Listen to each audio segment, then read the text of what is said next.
안녕하세요. 크리스천 영상학교를 운영하는 신목사입니다. 오늘은 당신 주변의 염소를 관리하는 법이라는 제목으로 생각해 보도록 하겠습니다.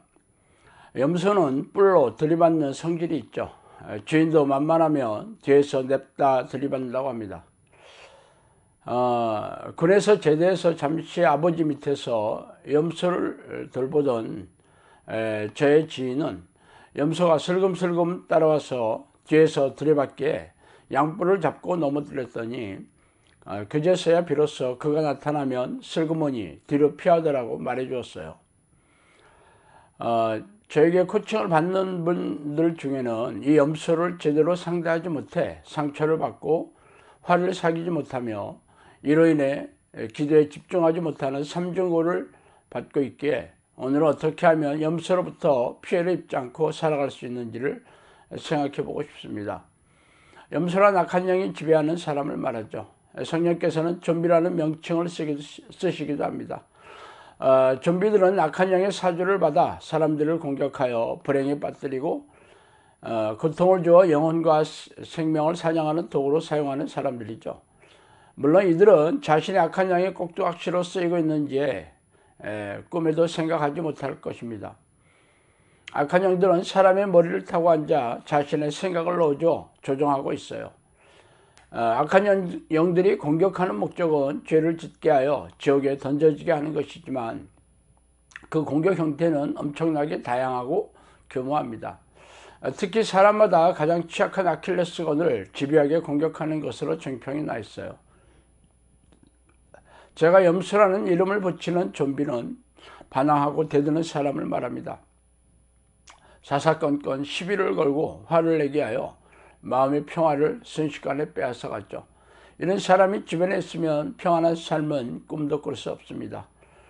깊은 기도도 평안한 상태에서 가능하게 성령과 교제하는 기도에 지대한 방해를 받게 됐죠. 그러나 이들이 귀신에게 조종을 받아 누구나 공격하는 염소라는 사실을 알 수 없기에 많은 하나님의 자녀들이 염소들에게 평안한 삶을 도둑질 당하고 있습니다.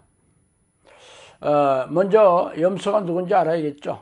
염소의 특징은 분노와 짜증을 달래며 불평, 불만으로 가득 차고 매사에 반항적이며 상대가 누구든지 가리지 않고 냉수적이고 조롱하고 멸시하기 일쑤입니다. 이들이 학생이라면 동료 학생들을 힘으로 겁과 두려움을 주어 복종하게 만들 것이고 자기보다 힘이 센 선생에게는 반항하고 조롱하고 상처를 주게 될 것입니다. 또한 자신의 뜻대로 되지 않으면 교육청에 민원을 넣고 부모에게 과장되고 거짓 말로 말해 학교를 찾아오게 할 것이죠.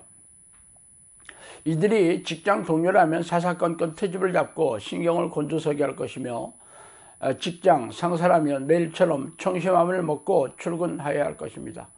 이들이 부모나 배우자, 자녀라면 지옥에 살고 있다고 해도 과언이 아니죠. 그래서 날마다 고성과 욕설이 난무하고 몸싸움이 빈번하게 벌어집니다. 이들은 직장 동료나 가족이 아니라 악한 영의 조종을 받는 염소일 뿐이에요. 자, 그렇다면 염소들을 관리 대상에 놓고 말을 아껴서 어렵게 만들어야 합니다. 제 지인은 자녀들에게 어떤 친구라도 차별하지 말고 사귀라고 했어요. 그래서 그의 아들은 공부를 잘하지 못하고 집안 사정이 열악해도 잘 대해주고 사귀었습니다. 그러나 사귄 지 1년 뒤에 ADHD가 있는 정신질환이죠. ADHD가 있는 그의 친구는 기분 나쁜 사건이 생기자 아예 그를 폭력 행위로 학교에 고발하여 결국은 학교를 그만두고 나오게 만들었어요. 제 지인이 염소를 가리지 말고 사귀라는 것이 얼마나 위험한 발상인지 모르고 행하였기에 그의 가족들은 인생 등록금을 과도하게 치르게 되었습니다. 염소들과 간접적인 관계를 맺어야 직장에 다니거나 학생들을 가르치는 교사라면 염소들의 명단을 일일이 작성하여 늘 마음에 두고 자신에게 쉽게 공격하지 못하도록 어렵게 만들어야 합니다. 가장 좋은 방법은 개인적인 관계를 맺지 않는 것이죠. 공적인 장소에서 인사만 나누는 대상으로 만드세요. 그러나 대화를 하거나 특정한 일에 관계되는 일이 생긴다면 최소한 말을 아껴서 자신을 어렵게 만들어야 합니다. 특히 농담을 하거나 자신의 허점을 보이지 않도록 조심하기를 바라요. 친하다고 생각하는 하지 않으면 염소도 쉽게 공격하지 않습니다. 자, 그 다음으로 원칙대로 행하고 감정을 드러내지 말라는 것이에요. 염소와 같은 학교나 단체, 직장의 동료나 상사, 배우자나 형제, 자매 혹은 자녀, 부모라면 이들로 하여금 자신을 어렵게 만드는 일이 쉽지 않겠죠. 이들은 사건, 사고를 일으켜서 감정을 격앙시켜 화를 내게 하고 짜증을 내어 복종시키거나 말을 듣지 않으면 싸움을 걸어서라도 두려움을 주고 불안하게 하여 자신의 뜻에 굴복시키려고 할 것입니다. 또한 공갈과 위협을 주고 조롱과 멸시를 하며 손해와 불이익을 줄 것을 공공연히 암시하기도 합니다. 이럴 때는 절대로 이들의 주장에 순순히 넘어가서는 안 돼요. 그러면 계속해서 더 큰 욕을 하게 될 것입니다. 잠언 25장 29절에는 사람을 두려워하면 올무에 걸리게 되거니와 여호와를 의지하는 자는 안전하리라 이렇게 얘기하고 있죠. 성경은 이들의 공갈과 협박에 절대 두려워하면 안 된다고 말하고 있습니다. 이혼과 결별, 재산상의 불이익을 미리 겁내고 굴복하시면 안 됩니다. 시장 한복판에서 생떼를 쓰는 어린 자녀를 달래려고 그의 요청을 들어주면 평생 그의 노예가 될 것입니다. 남편의 이혼과 자녀의 가출, 부모의 결별에도 눈 하나 깜짝하지 말고 이 원칙을 고수하시고 절대로 흔들리거나 겁먹고 있는 자신의 감정을 드러내지 마세요. 자, 그 다음으로 하나님께 전폭적으로 맡겨야 합니다. 사람의 지혜나 능력은 한계가 있죠. 당신의